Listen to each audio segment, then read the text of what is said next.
How is that?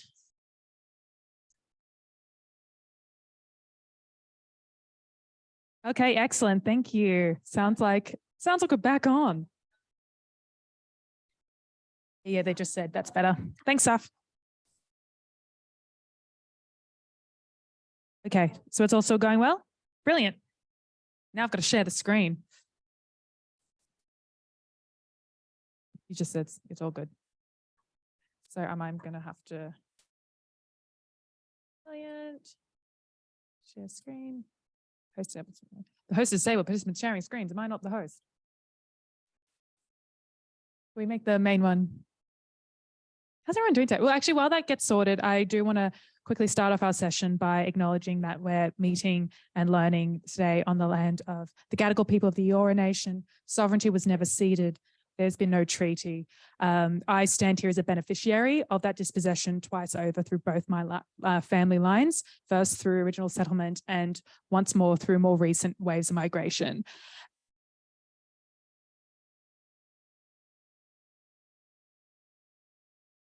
Oh, that should be okay. It should be fine. Share screen should be all good. And I do want to pay my respects to elders past, present. I want to pay my respects also to country and ancestors and extend that respect to any First Nations people here with us today. Oh yeah, because it's just there. It should be okay. Yeah.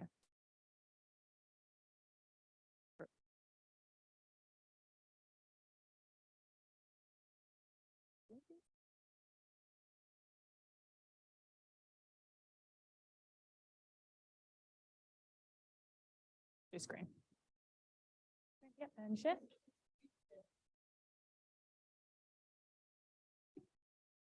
And this, and I'll just put this. Excellent. Now we're rocking and rolling. So, as mentioned, some of this research has actually come directly out of my master's research thesis, which is due in a month. Very exciting. And this is kind of the first time that I've been able to vocalize a lot of it. So bear with me as I might find some gaps in it right now. So as we said, it's a SWANA women and forced displacement, making art while navigating colonial entanglements. And before I jump into things, there are a few kind of concepts I wanted to touch on because they might not be familiar to everyone, and things, trust me on, statements I'm going to claim that, you know, I do actually back up in the thesis, but for today's sake, we're going to just treat as fact. So first, I wanted to go over the term SWANA. So this stands for Southwest Asia, North Africa. It is a diasporic term used to reference what we colloquially know as Middle East and North Africa. However, it is less relational to Europe. It's actually geographically based, and it doesn't have the same cultural baggage as Middle East does. It doesn't automatically bring to mind Arab or Islamic spheres of influence and make space for Indigenous groups in the area who we may not automatically think about. I also wanted to say that I use the term SWANA and talk about SWANA women, and I talk about women who have been forcibly displaced, who were born in this region. However, that's kind of where the similarities stop. Each of the women I'm speaking about today, the artists, have very rich, complex lives, and actually grouping them together, I wanted to show their differences, that we can't just make these huge generalizations, particularly about women from this region. Like, look how big it is on a map. It is 10,000 years of collective history with rich, independent cultures, ways of thinking, and down to the individual, how can we make big statements about anything like that? So I wanted to bring attention to that. And of course, we're talking about women. And I also want to say that the term refugee is also really problematic in sometimes, because a lot of these women actually don't, even though they've been on humanitarian visas and have experienced displacement, they don't individually identify as refugees. It is a term that they have adopted and have found useful while in Australia, in the colony of Australia. And because of that, that marker of refugees put on them, they actually end up being a colonially managed population. So Dr. Eileen Moreton Robinson, an amazing critical race theorist and First Nations woman, talks about border stress around Australia and how Australia is very aware that it exists not as a legitimate state, but one that was stolen. And groups like First Nations people, refugees and migrants bring attention to that fact. So as a way of, I guess, satiating the border stress, Australia's migration policy likes to keep particularly people who've experienced and come in through humanitarian visas or experienced forced displacement managed in a very specific way, very tightly and closely with state systems. Another thing I want to quickly jump on is define is the victim activist binary, something we've probably all come across in our work. Unfortunately, particularly in Australia, the ways we interact with women from displaced backgrounds is we have a penchant for putting them as either victims with no political agency, who are just poor them, they are victims of circumstance, or they're put in the complete opposite end of the spectrum as activists where everything they do is hyper political. There isn't that space for softness, that care, that actual lived reality in between. And both the victim and the activist trope actually takes agency away from these women, and to serve essentially colonial narratives about white supremacy, essentially. Like, you are a victim because of your culture is quote unquote less than. You are an activist who is convenient to us because you are speaking out against aspects of your culture that we see as quote unquote less than, despite often a lot of these women being displaced because of the direct actions of Australia, America, and the UK. So when I wanted to really kind of talk about is these narratives of individual subjectivity, give voice back to these individuals. I'm not seeking to create large generalizations, but give insight into a few women's testimonies that highlight how state and power affects their art and their knowledge production. So like I said, these women are grouped by their experience in Australia. There is no unified identity SWANA women who've experienced displacement.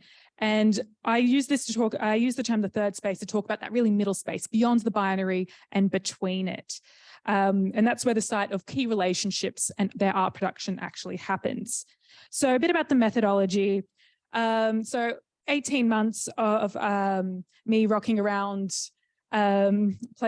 exhibitions, spaces that label themselves as refugee art, which I'll say once more is a misnomer, and something that kind of really only exists in this specific form in Australia. I used a decolonial framework that centers SWANA feminist theory and Indigenous epistemology. Linda Toy-Smith is a real inspiration for me in this space, and I critically engaged with the personal histories of displaced women in a way that explores their subjectivity as occupying that middle third space. So the way we worked together was highly relational, it was compensated, it was highly involved, so we held elements of co-design, it was trauma-informed and based on active informed consent. Some of the limitations of this work as well was that much of this work in the literature with those engaging with critical race theory within Australia actually sit outside the traditional academia. It's often in activist spaces and in community knowledge. So the situation is both due to institutional barriers and at times there's an inherent incompatibility between agile community-based care and academia. So basically we went through semi-structured interviews with 3 women who are actively partaking in knowledge production, so art in this way. And once again, we're looking at subjectivity. So I want to talk about the refugee art space in general. What is refugee art? It's once again a bit of a misnomer question, but the way the literature talks about it is refugee art is understood in academia as a tool for settlement or active protest. So that kind of echoes that victim activist binary. It is either used in supported spaces as part of psychological care, which I will say does have its merits, but we can start to see issues where that is one of the only ways it is treated as. It is treated as people are treated as participants and patients. When the work of refugees is recognised as cultural production, the literature predominantly engages with refugee art as a means of exploring the refugee position, whatever that exactly is or it's trying to aim for. So that's usually through the evocation of interpretations of trauma and activism concerning critiques of state management. So who's actually creating these pathways? So refugee art is closely, in the way that I'm talking about it, is closely supported by the settlement services sector. So local councils, as well as other non-government organizations through programs such as artist development programs. And we touched on this yesterday a little bit about structures of funding that kind of come into art. And this is a way that I really saw it coming very front of mind. So due to these associations and relationships, the way refugee art is framed and consumed is heavily shaped by organizational priorities and funding structures available to knowledge producers who have been categorized as refugees, irrelevant whether if they do or do not ascribe to that label. So regardless of their self-identification.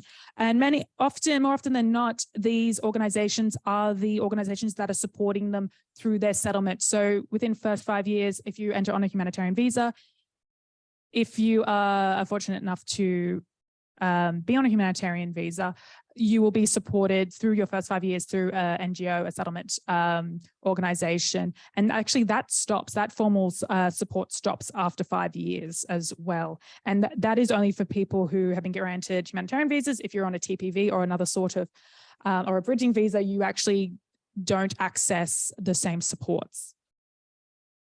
So some key observations, some key observations of the space was that it was dominated by small groups of NGOs.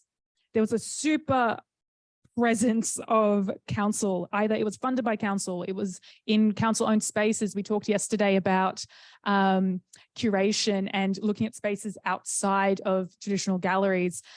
This is one example of that, but we're still in a state-sponsored space. And how does that actually link into the curation? How does that frame curation? They are often physically present. So there will be council members at openings often. Exhibitions tended to be curated exclusively to show refugee artists together and were framed to be highlighting the quote unquote refugee experience, even in the cases where artists stated otherwise. So I had some good friends exhibit at some of these shows, brilliant artists.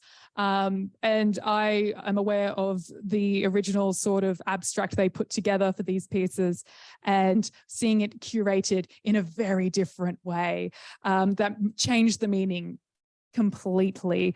Sometimes we kind of wink, nudge about that. I think that happens a lot in the art world. So you can claim space, but it's kind of interesting how often it happens here. Another key observation was actually about audiences. So understanding audiences and who is consuming the knowledge produced by these women is also helpful in comprehending how the space interfaces with broader Australian society. So particularly in the context, as these are all free and open events. So in theory, anyone could come in if they knew about it. So age actually really varied. There was often a high representation of workers in the sector. And I will say in full awareness, I am also a worker in the settlement sector as well, which is why I gained access to some of these spaces. There was a large presence of diasporic community in support. And there was that was such a common thing to the point where I was automatically assumed, because I was in the room, that I was part of that community as well. So there was a few times I'd be in exhibitions and people would just come up speaking to me in their native tongue, and it is not a language that I speak. And when I said, oh, sorry, I don't speak, their automatically assumption was, oh, your parents didn't teach you. Not that I'm not part of that community group. So there was this understanding that this is for community in some ways. And there was also a large presence of refugee advocates. And often these events took place in Western Sydney. So there's this kind of level of audience curation that ends up happening. So when we talk about who is actually seeing this work, so a lot of this is unintentional, and because I understand NGO budgets and how they operate, they're not event coordinators. But there was minimal advertising. I either came across these events by actively looking or received a direct invite through personal friends or through my work in the settlement sector, as I flagged before. Reviews were quite rare. They're either behind paywalls or in hyper-localized media.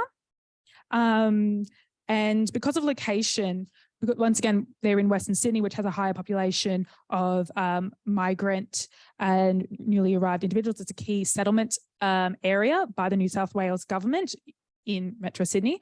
It's just by, whoever's closest. If it's going to make sense that if you're in the local council area of, say, Parramatta, yeah, of course you're going to go to your local council events. It's kind of this incidental curation. So yeah, this unintentional curation of audience constructs these spaces of, cultural production by displaced women to be understood as sites of consumption only by other migrants, other workers in the sector, by the state. So the way refugee art is managed in close proximity to the state through the direct involvement of not just councils, but the support that they're getting, the funding, is actually through often settlement grants, so SETS grants, which is by Department of Home Affairs. And associated programs means the cultural knowledge production of women in these programs by nature and by the scene, by its funding, are curated by the state, essentially. A few extra steps in between, but that's where it's all funneling from. It also creates and maintains a precedent that art produced by refugee women must exist in a supported environment, dedicated to a single facet of their identity, separate from the broader cultural sphere of Australian knowledge as well. And by being forced to maintain this relationship with colonial structures, that is the settlement sector, that is, you know, the Australian state and its levels of governance, it essentially forces SWANA women into these categories of victim and activists, because it's keeping them in relationship to conflict and violence by only seeing them as quote unquote refugees as opposed to artists or other facets of their identity. This is what I call entanglement. They're stuck in this, these women are stuck in these web of relationships that they might necessarily not want to be in, but due to the nature of these systems are stuck. So I kind of wanted to make space just to hear directly from the women I interviewed, and I'm going to have some quotes up and I'm just going to read through them, because this is what the third space is, that middle, what it's like to be in those colonial entanglements. So I asked each of the women, I've just cherry picked from hours and hours of talking just for this presentation. I asked about their motivations, their political relationships, and audience interpretations of their work, and how they see these spaces either obscuring or affecting their work as artists. So let's see if I can move all that. Yes, I can. So this is one of our participants, one of the participants. She's a documentary photographer and has exhibited in some amazing local galleries and has been has collaborated with Curious Works. I have kept people anonymous here as per their permission, per their request. Some of you may know some of the people that come up in this. I ask that if that is the case, you do not reveal their identities, because they did not want it open for this presentation. So this is from P3. Yeah, as I said, I always liked to do photography because I was in a minority group in Iran and I had a lot of problems. I always like to do documentary photography in these groups to show their problems and their issues with the community, with the broader community, with the government, with the other people from communities. I see some works of other famous documentary photographers and I'm inspired by them. To me, when I asked her what she kind of wanted out of her career and those kind of supported spaces, this is what she said. To be more engaged, as I said, with different people, with different backgrounds, have more communication with people to improve even my English language or also my work. I'm in a limited community. I can't find people to do my projects with them. For example, portrait projects. When I'm limited to only some communities, I can't take photos of. And so we see the actual very realistic, like her career, she feels like it's stalled. She's not growing artistically. And I spoke to her quite extensively about this. P3 spoke really interestingly about how her settlement and her settlement support and her artistic career were kind of parallel. And she's actually taken a break from photography for the past 2 years because of this issue. Here she says, sometimes organizations tell me to come here for this meeting or something. For example, there's an exhibition for refugees. I always think they want to label me. The thing is, I don't like this.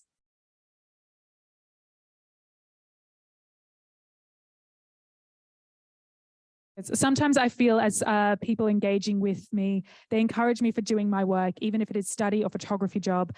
I see more encouragement than seeing me as a victim. I feel that they encourage me. They say it's very good. You came here and learned English language and you're studying and working. I really like people seeing my work and giving me their feedback and critiques. They say if there is something bad in my work, so they can give their feedback and I can improve my work. I don't want to be told your photos are good or something. I don't want them to give me a review and say my weaknesses. So P3 really wanted that growth space. She wanted critique. She wanted people to be engaging with her work for the betterment of her own work. There's another artist who is actually also exhibiting as part of the Hunar, and she's happy for me to talk about her work openly. So Tabs is really interesting when it comes to talking about her aims, because she's a graphic art artist and she also loves horror. loves horror art, and you'll see some of the images in here, and you'll see it also in the exhibition as well. So I don't think, when I spoke about her aims, I don't think there is an aim. I don't know. There's a reason why I make art. I like the feeling of when I finish an art piece. I like that. Being proud of what I made. I look at a piece and go, I made that. I like that feeling. And the creative process is very therapeutic. So I would say that's the main reason why I make art, because it's not my job or anything. So I don't do painting or anything like that. It's just for me, I guess. I love the way it makes me feel. And I asked her if she is a political person, because that's something that often came up in people's interpretations of her work. So not really. Like, I have a political views, obviously. My family is quite political. They talk about politics a lot, but I tend to, I guess, stay away from it in a way because it depresses me, to be honest. So when something major happens, I know about it because my family talks about it, but I don't like stay away from it because it really bums me out. So I wouldn't say I'm political. Like, I don't talk about politics very much either, but I'm aware of what's happening and stuff like that. I think everyone should be aware to some extent. But if you don't have to, you don't feel if you don't feel comfortable talking about it. So throughout our conversation, Tabs continued to refer to her work as being for her and not having a political agenda. So Tabs' answer also pointed to something I'd seen in my own community and in my work in the settlement sector, this difference between and personal separation of political knowledge and political action as a means of self-preservation. So moving towards, so moving towards our audience saw her work, Tabs spoke to the high level of interest in her work's meaning. So it depends on who. Like, I really don't know. I think most people, I've noticed this, especially in the exhibition, most people come to think of my art has a lot more meaning than what it does. So like when I create a piece, I don't think about what it is for the most part. Some of them, sure, but most of them, I just have an idea and I draw. But a lot of people like to be, oh, she meant this by this. But I really love to hear what people have to say about it and share their own interpretation. I usually don't tell them what it means or even if it means anything, but I love to hear what they think it means. But it's always funny because they seem to think it means a lot more than what it does. So, and I asked her, are there any common questions you're asked about your art? Just about the meaning mostly. What does that mean? A lot of people seem to think that it means a lot more, that like it's more related to me being a refugee. That one bothers me because most of my work has nothing to do with me being a refugee. Like, some of it does, but my personal work rarely has anything to do with that. A lot of people think it's tied automatically to that, which I don't blame them at the same time. But there's more to me than that, you know? So yeah, I don't know. But for my family, my mum, she thinks it's linked to my mental health, my sanity. And that's going back to the horror elements of her art. She tells a funny story of like her family back in Egypt seeing parts of it going, oh my God. And they'll be on the phone to her dad and her dad's like, yeah, how cool is it, eh? So very different interpretations when they actually know her. So just going to skip a little bit ahead. Yeah, when I asked Tabs if she felt she needed to correct people's assumptions about her work, she actually just didn't think it was worth it. So her story particularly highlights the way audiences consume cultural production by individuals who just happen to be refugees. They anticipate the meaning and attempt to box in her work. And her frustration actually points to these assumptions around that single facet of identity and what level that actually has in her work, despite, you know, very multifaceted levels of autonomy that's going on here. Some of her work, very cool. One on the right was actually also exhibited at Documenta 15 this year. There's some amazing film.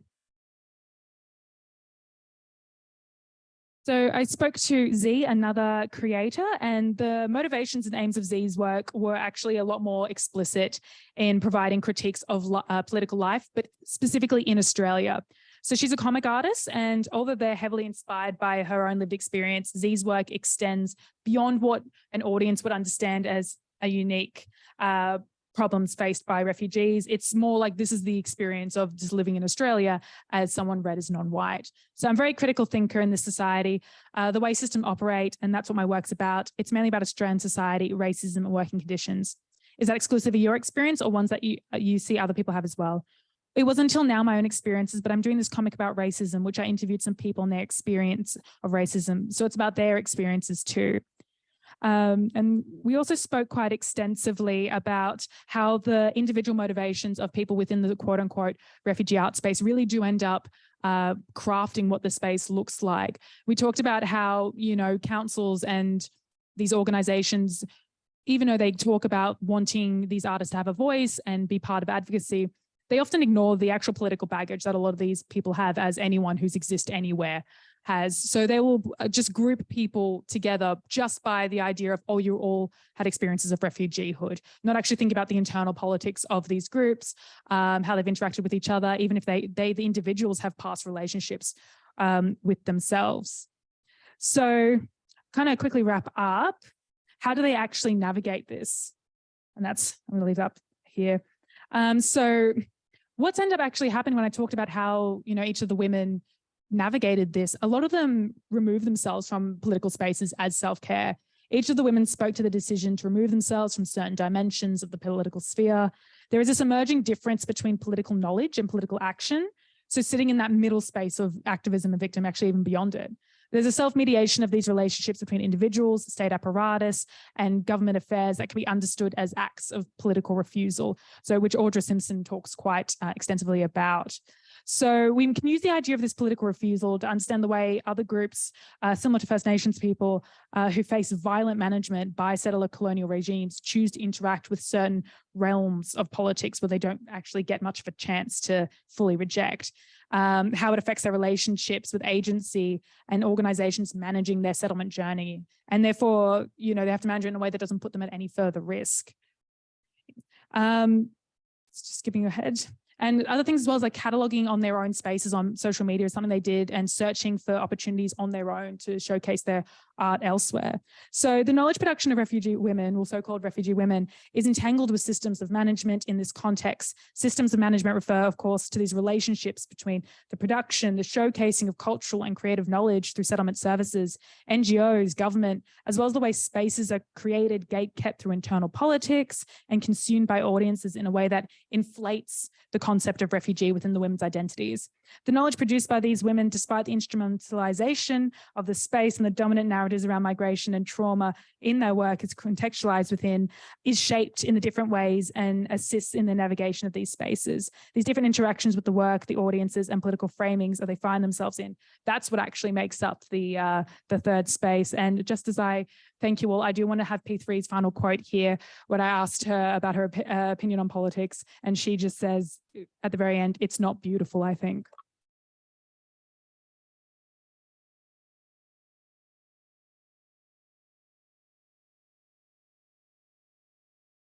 Izabella, for that absolutely fascinating talk. Next up, we have Jan, sorry, just one moment.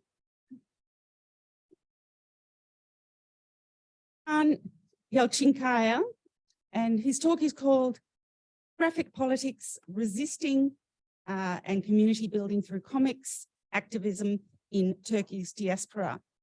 Dr. Jan Yalcinkaya is a Turkish-Australian academic in media studies, a cartoonist, and a musician. He's been active in zine, alternative comics, and underground music scenes in Turkey and Australia. He is the founding editor of the political comics collective Resist Comics, a community inspired by the Occupy Gezi Park movement in Turkey. Jan's academic and creative works are informed by political activism and deal with questions of migration, class, and gender. His work has been published and exhibited in Turkey and Australia, as well as internationally, most recently at Documenta 15 in Germany. Please make him welcome.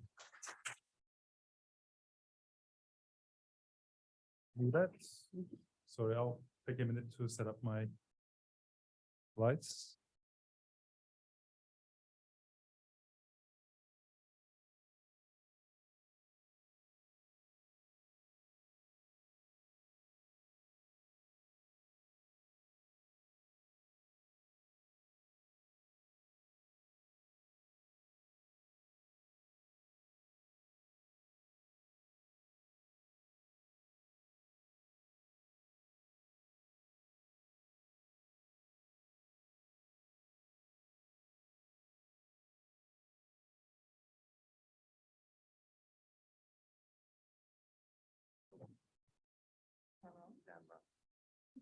And which camera are we using?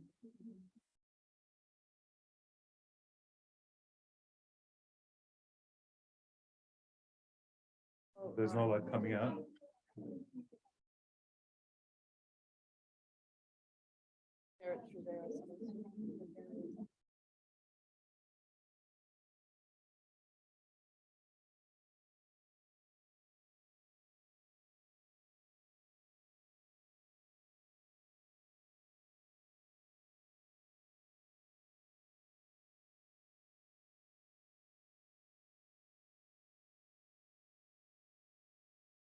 Test.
Hi, everyone. Yeah, sure.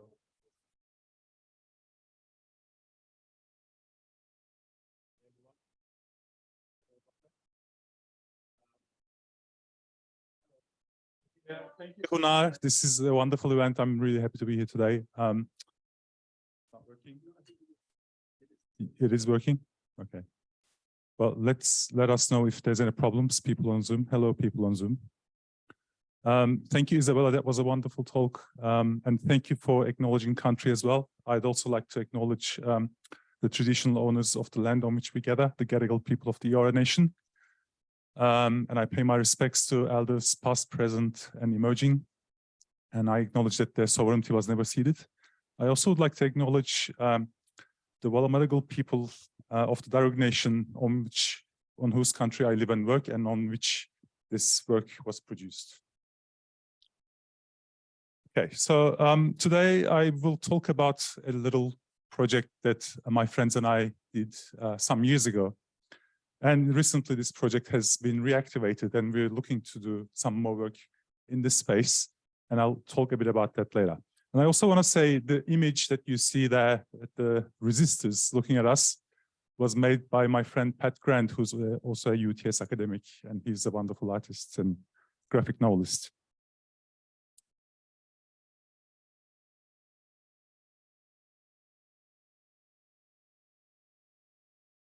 Let's get to the next slide. I think I have to use this one.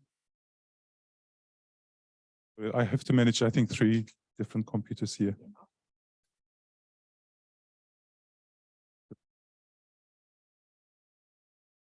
So this paper examines how creative practice, and in this instance, comics making, empowers diasporic individuals to participate in the political discourses of their homeland and build lasting transnational communities connected through a shared sense of political and creative identity.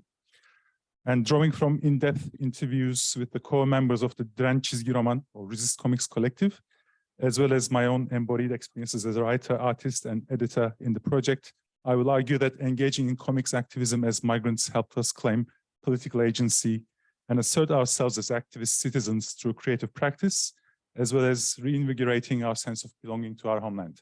And part of the work, this work is actually like a hybrid academic article / a comic. So this is part of the comic. 25th of May, 2013, I'm at my PhD graduation.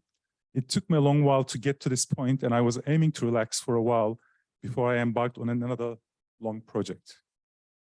Next slide, please. But a few days later, the Gezi Park protests erupted. A group of peaceful protesters who were trying to prevent the demolition of a park in Istanbul were violently attacked by the police with disproportionate force, which started a summer of uprisings and clashes between civilians and the police. So this is an image from the Resist Comics anthology that I'll talk about. Next slide, please.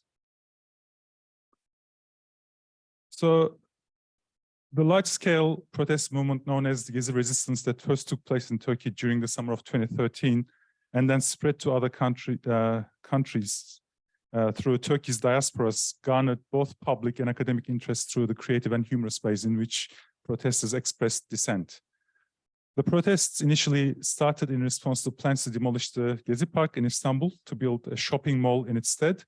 However, they morphed into nationwide anti-government protests within a week in June 2013, when peaceful protesters were attacked by the police, who used pepper spray and water cannons to disperse the crowds.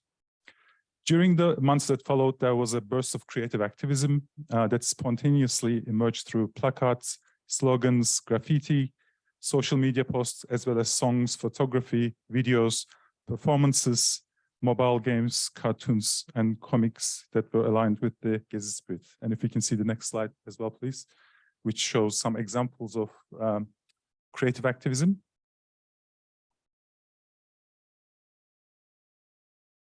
Yep.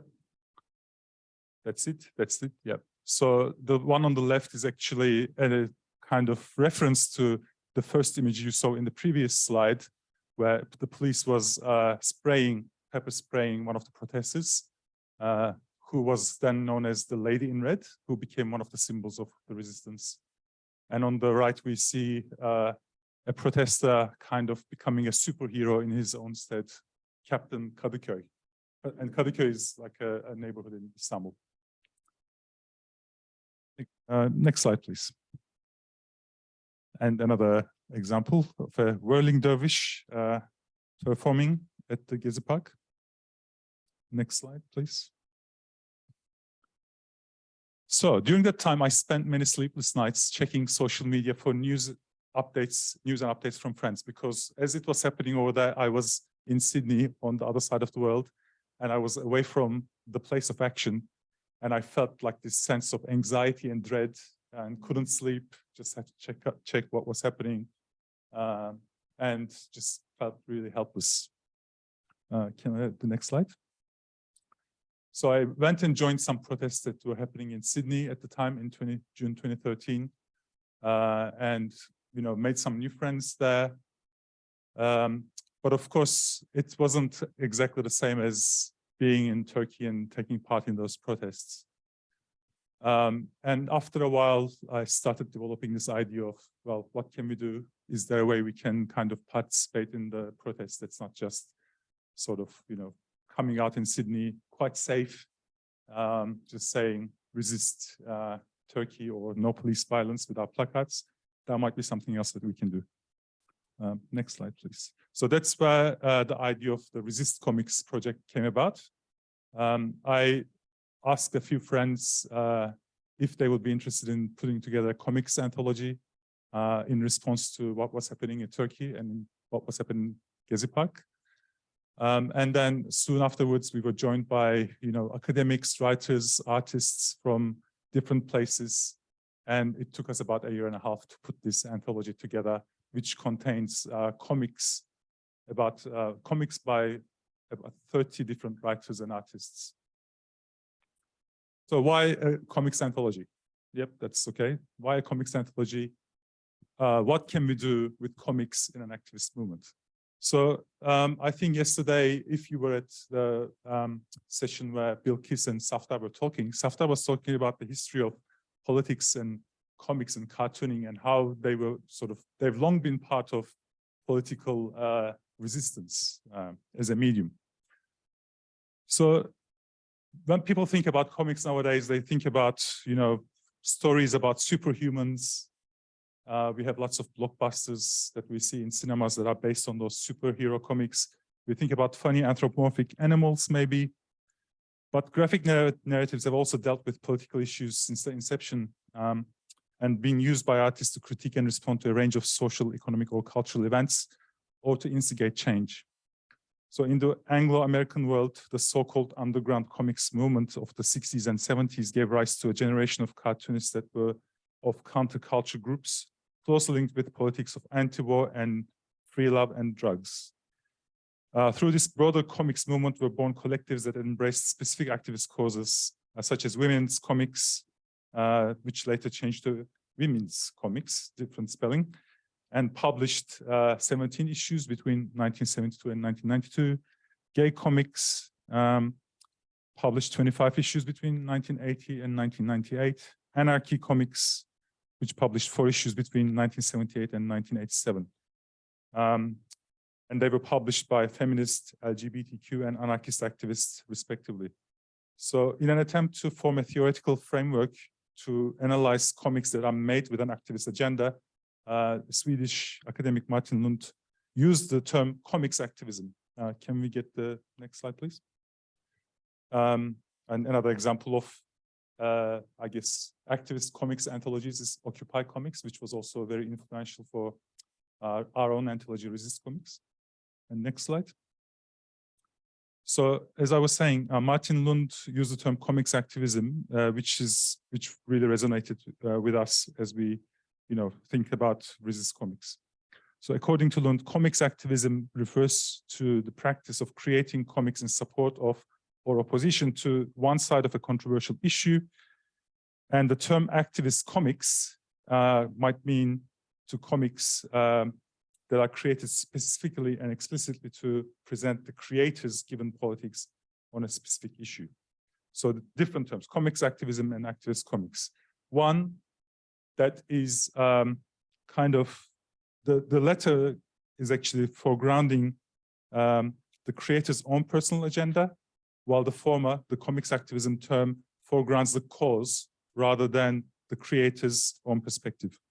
So as a collective effort, produced with contributions from 30 writers, artists, and academics, and musicians, and crowdfunded with support from people from over 20 countries, Resist Comics, or Direnç Çizgi Roman, aim to emphasize and promote the prevailing anti-authoritarian, anti-neoliberal, and the rights to the city aspects of the Gezi resistance through mostly fictional graphic stories that were inspired and informed by true events, without really highlighting any one artist or writer. And in fact, for many contributors, the anthology was the first time they published their work in the comics medium. So it actually inspired people to make comics. So the work itself was the main, and the cause itself was the main focus here, not the creators themselves. So the initial aim of the Direnç Çizgi Roman project was to produce comics swiftly as the events of the Gezi Park were unfolding in June 2013. We thought about publishing comics online or creating short serialized publications like zines to be distributed in Turkish and English periodically. And that would have helped us to respond to public discourses around Gezi Park protests and perhaps even help shape them in favor of the protesters with positive and accessible graphic narratives about resistance. However, after a couple of weeks, we began to realize that the creative process and production timelines that we worked with would not allow us to release any outputs very quickly. So while the team of writers were able to produce scripts in a reasonably quick manner, the drawing and illustration component of the process was, of course, much more time-consuming and slow. Can we go to the next slide, please? So this is one of the panels, or two of the panels from one of the stories in Resist Comics. And the next slide, please.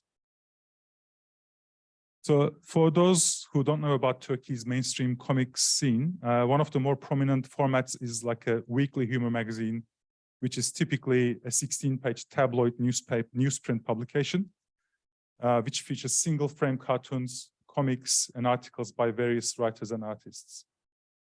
So for nearly 100 years, humor magazines have also provided commentary on political issues, sometimes in favor of the ruling political powers, but most often in actual critique of ruling powers.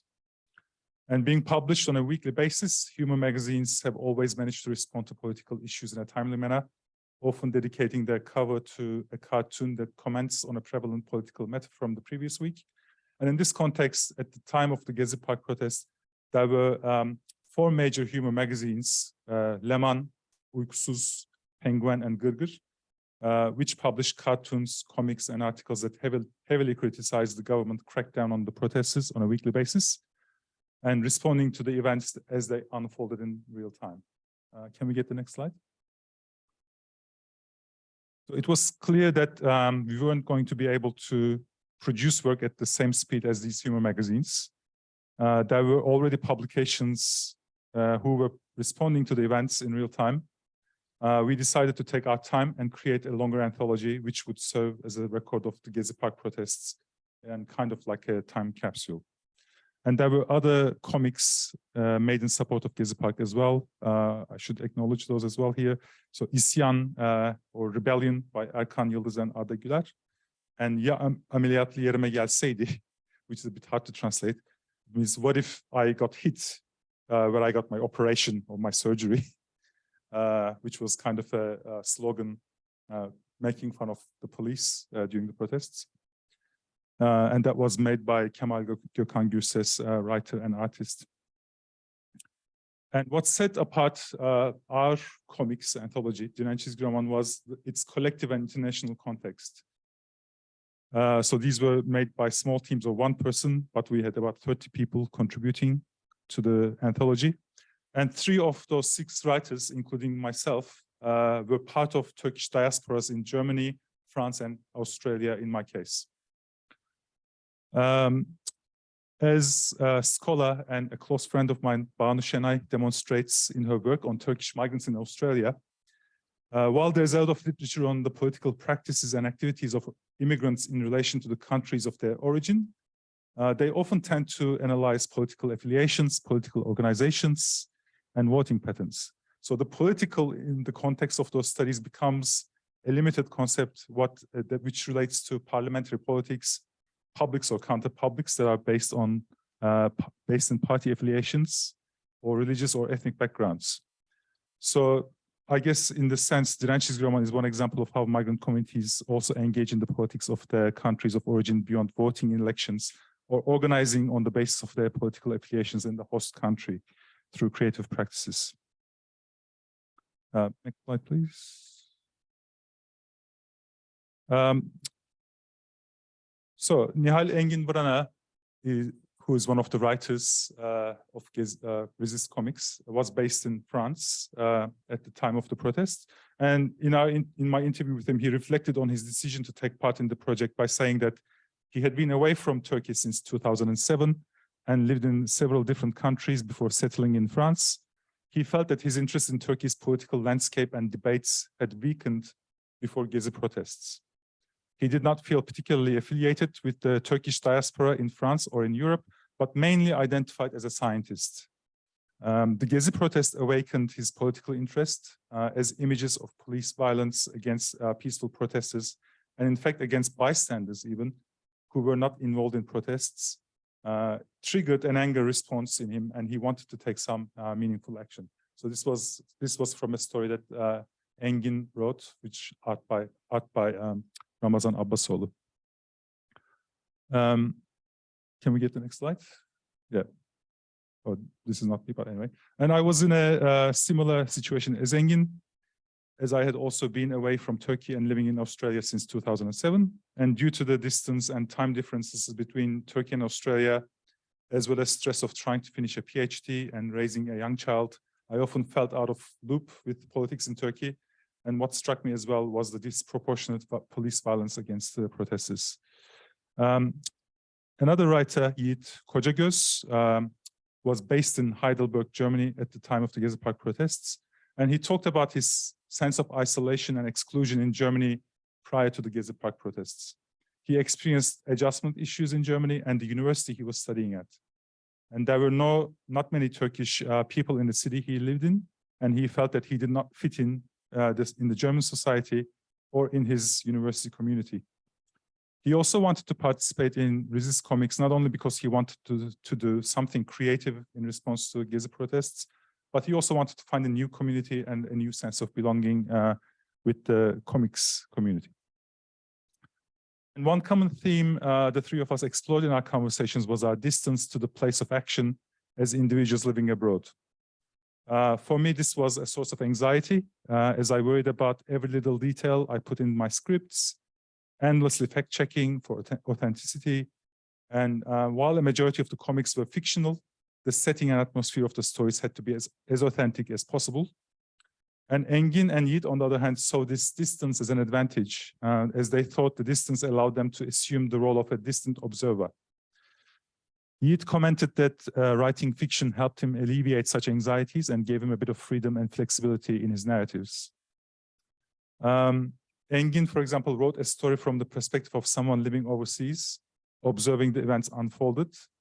So it wasn't his own experiences, but he kind of assumed a fictional identity of someone who's observing the events from afar. And he also wrote a speculative science fiction satire story, which of course did not need as much fact-checking. So I want to go back to talking a bit about what anthologies means for collectives.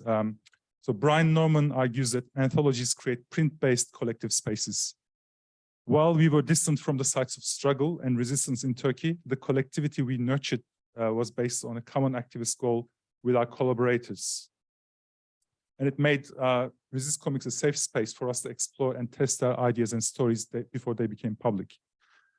So the site of our print-based collectivity was friendships we fostered online. As comics makers living in the diaspora, writing about the political movement in our home country, we had the advantage of working collectively with other writers and artists who were based in Turkey, and some of whom were participating in protests in Istanbul and Ankara. The collective nature of the project was evident, not just in the output as a comics anthology with various contributors, but also in its production. So each of the scripts were written and shared in a secret Facebook group we created to communicate and workshopped by members of the collective, who made suggestions, but also fact-check. 2 minutes. I'll try to wrap up. So what does it mean to create as a diasporic individual? I made a reference to Banu Şenay's work earlier. He talks about how the Turkish state has long been involved in transnational politics and attempts to influence its diasporas in line with the official ideology. And during our conversations among the Resist Comics collective, this came about as writer Nihal Engin Vrana described this as the Turkish state seeing its diaspora as an extension of the nation. And Vrana suggested that the Turkish diaspora may find it easier or safer to contest official ideologies and provide a critique of policies and actions of governments in their homeland. So thanks to online technologies, migrants who resisted government's politics are able to form transnational counterpublics in a manner that is akin to what the indigenous activist and scholar Leanne Simpson described as constellations of co-resistance. Can we go to the next slide?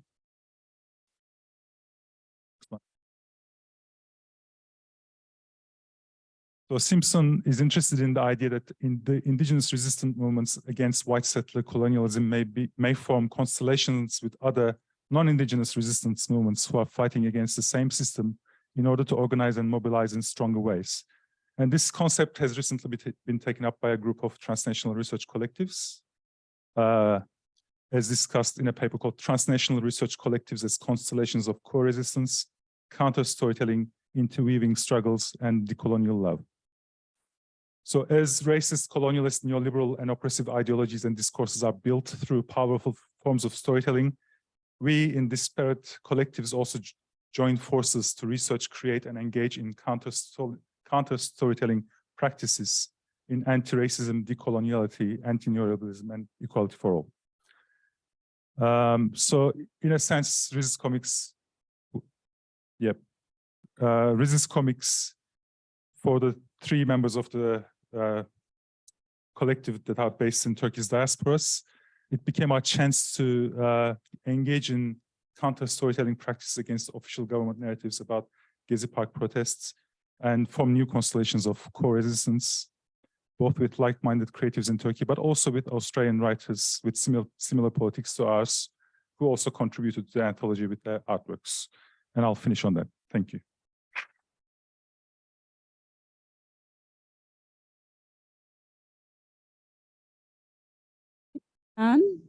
Fantastic. We'll just get ready for our third speaker.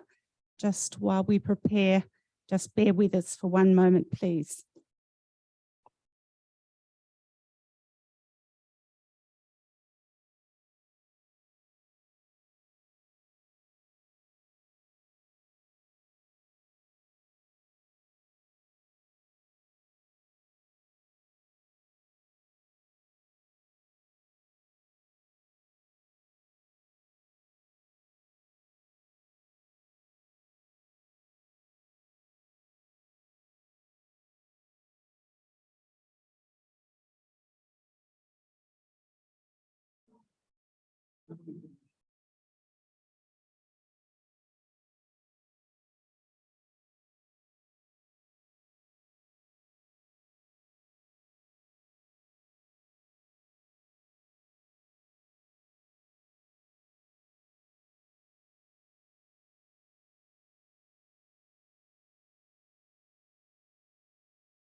Test. Can you hear us online? Can you message them in the chat? Just message them on the chat if you can.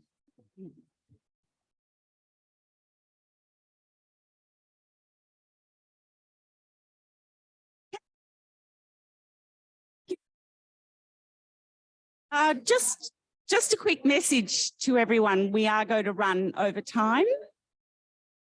Hello, sorry.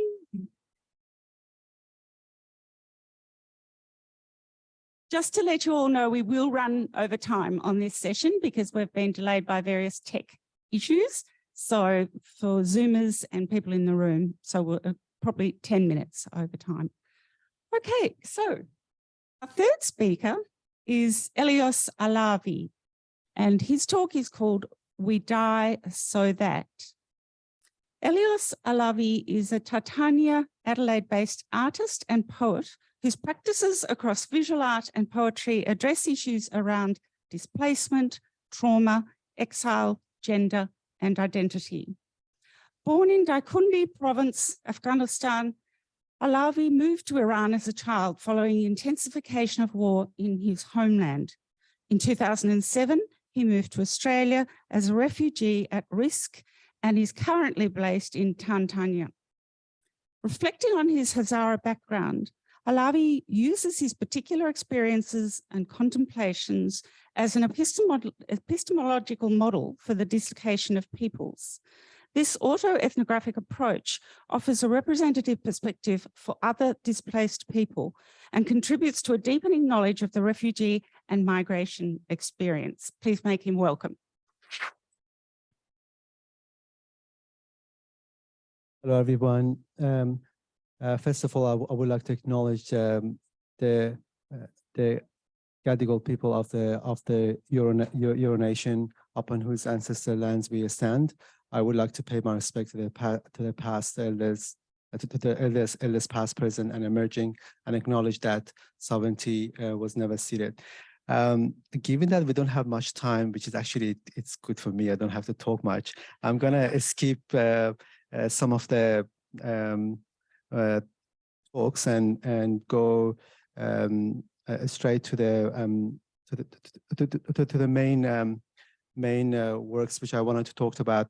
I have a work showing at the UTS gallery opening tonight, and I thought I can talk about that work and the rest of the body of work, which all reflects to one event, a protest which I attended in 2016 in July 23, 2016, and yeah, which that protest was organized by the Hazara people.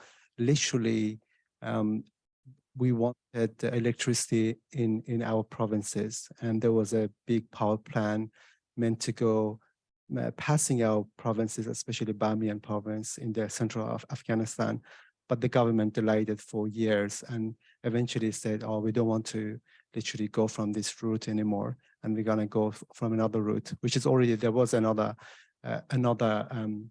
line going from there, and people went to the streets. And yeah, so just to give a bit of a background about the Hazara people, as you may know, we are originally from Afghanistan.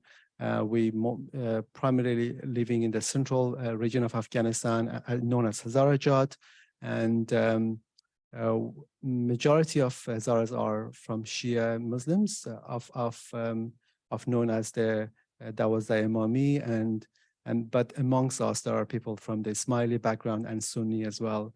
We have a big number of people living in places like Iran and Pakistan, and at least 50,000 people living in Australia. The number I give it to you is an estimate, and one reason is because last year we had the census, and on that 41,000 people put the Hazaragi as their language in that census. We speak Farsi or Dari, but the dialect called Hazaragi, and in Australia is one of those few countries where they recognize Hazaragi as a language, which is coming from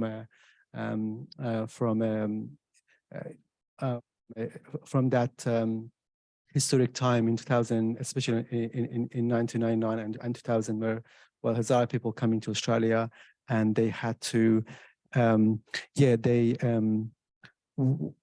felt we need to put Hazaragi as a language, because lots of our cases were rejected because the interpreters didn't want to exactly interpret what we the persecutions and the reasons why we come to Australia. Anyway, so the genocide for our people mostly started in late 1800 under the time of the Amir Abdul Rahman Khan, where literally he declared a jihad or holy war against the Hazaras. As you can see in that quote, literally he kind of clearly saying you can kill any Hazaras you can find and literally take their children as slaves. And this is because his own writer literally wrote this. So there's a book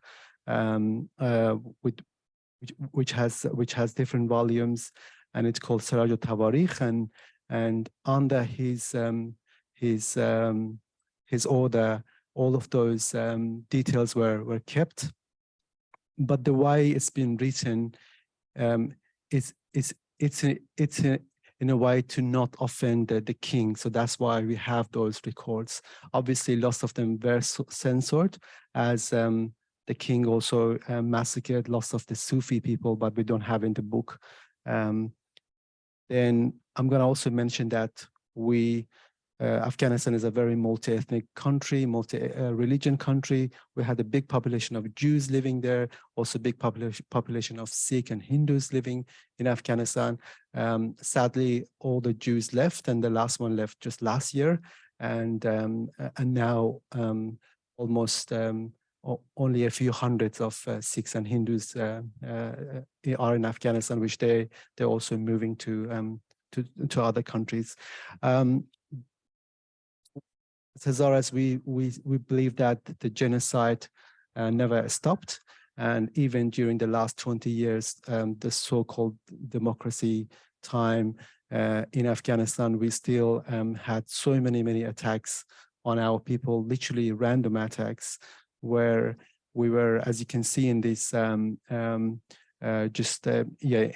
this chart, on how there are attacks on the schools and also on the clubs, and obviously we know that everyone suffered during the last 40 years war, but the scale and also the numbers of those attacks are quite different to other backgrounds, because literally we never were safe for us. You know, by going to school, literally put your life at risk. For example, and there were like so many protests happening, and one of them was called Tabassum movement, because it refers to this young girl, which she was beheaded, and her name is Tabassum.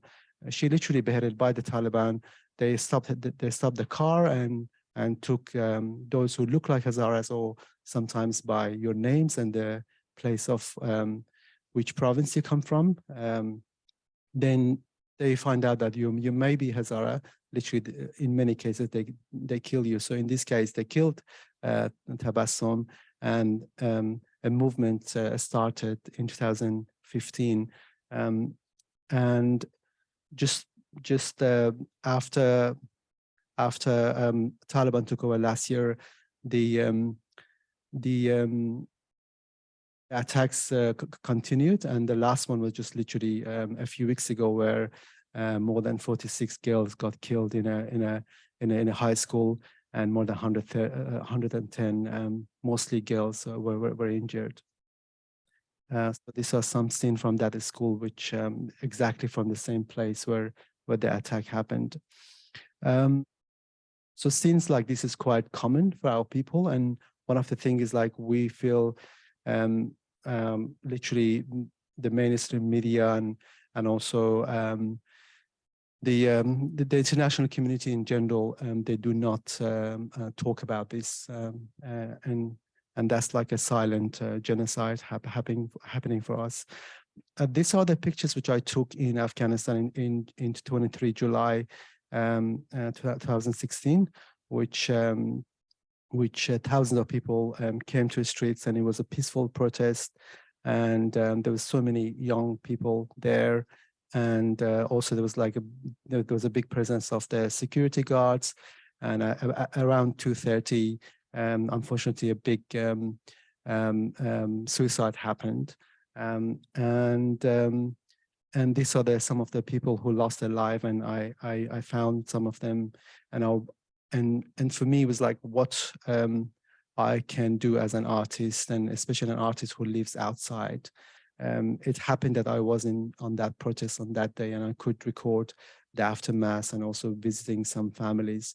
So I created a body of work which mostly reflect to that incident, and I'm going to talk to you about some of those works. These are some installation images. This work is called 113, and here I painted 113 portraits of Hazara people. Most of them been killed in those protests, or trying to go to trying to cross the border to Iran, or cross the border to Pakistan, or some trying to come to Australia. And I painted them on the glass sheets because when the suicide attack happened, the only thing I could see was like thousands of shattered glasses around me, and to me it was like I thought maybe only a few people injured, or maybe a few people died, but later we realized that more than 85 people got killed on that literally on that few minutes. And to me, it was like how our life is literally so fragile, the same as these shattered glasses around me. And therefore, I painted on the glass sheets, and there's a bit of a space between the wall and the painting itself, just to kind of playing with the idea of which one is really real, how much, there's a second face on the wall. And so each of those portraits, there's a story behind them. And for example, stories, some of the people which I met during my trips, and she's one of my relatives back in Daikundi. As I mentioned, some of those people, they try to come to places like Australia. This is one of those people, Khodayar Amini, which he lived in Melbourne. And he was literally tortured by the Australian system in many ways, and he was threatened to be deported, and he lived in his car for a few days, just out of the fear of any moment he can be arrested and deported back to Australia. While he was on the phone, literally with a activist, he burned himself. Literally, he just literally killed himself in a park in Dandenong in Melbourne. So how that trauma literally never left us, even in places like Australia. This is one of those works. I made a video work which there I'm following the person who's this identity card belonged to, and because I read on the card that this person is from Daikundi and very close to my village, so therefore I would have known their family, which finally I met that I learned that I know the family and we are far relatives. And we tried to find out what's happened to him. So there's a video work, it's a 20 minutes video where I'm trying to find out with his friends, going to different hospitals because there's no evidence of his body, or if he's injured, or he's alive. Just this identity card, which is full of blood.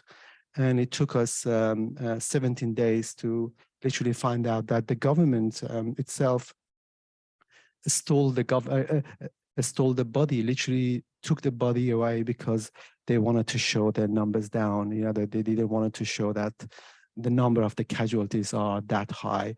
So we're saying 86 people, but it might be more than that. And after 70 days, we were able to, with the help of some of the doctors, they told us where the body is kept, and we could identify and take the body. And it's a very tragic story, which is showed on one of the video works, how part of the body going to his back home in Daikundi, part of the body buried in Kabul, and then and his wife and his children are in another city in Herat, which they never be able to literally come even for the funeral. So that's like a story. Is on that video, I'm taking the same document to his family, and because it was blood there, and it was his friends put it inside the plastic bag. Literally, his name erased from the from this document, because the way the name written was just literally by pen, and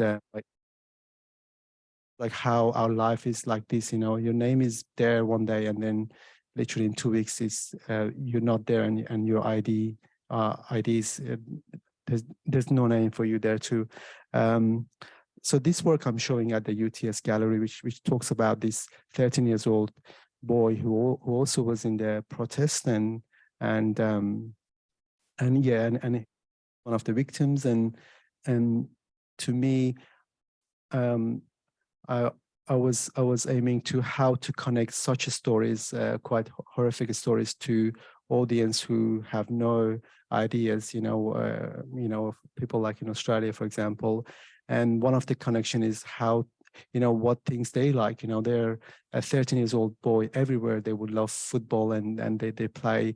And here, the family gave me a T-shirt which is belonged to Muhammad Jan. His name is Muhammad. It was Muhammad Jan, and the same T-shirt is showing next to the video work. And for this work, I invite people to literally sit down to be on the same level and look at the video work. All of these videos are very simple videos. I took them by mobile phones, and I think that was a way which I felt is more, session with families.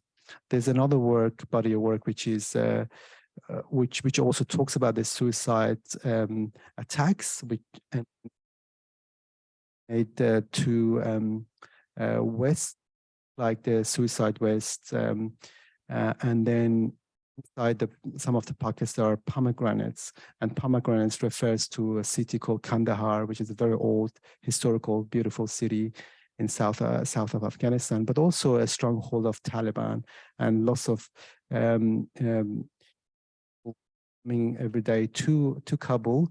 Amongst them, there would be some who have their holy mission of killing Hazaras, for example, and to me, this idea of I wish one day in all the pockets are pomegranates and grenades, and the similarity between pomegranates and grenades, and then I use poetry in my work a lot, which most of them are coming from my own work, and also as you know, in the right one, there's a Arabic poem which coming from Nazar Qabbani, and his works also being used a lot in the walls in places like Syria and Iraq, which I feel how artists can do in this time. Perhaps you, by writing your poem on the wall, and literally you may give even a very small hope or a smile in such time. I think that's the role of the artist. I also made some performances working with other people from the same background. So here I'm having a performance with a person who witnessed the Rwanda genocide as a child, and someone who's also, his father came to Australia because of being from the Jewish community. Also, I do write poets a lot, so there's no time for it.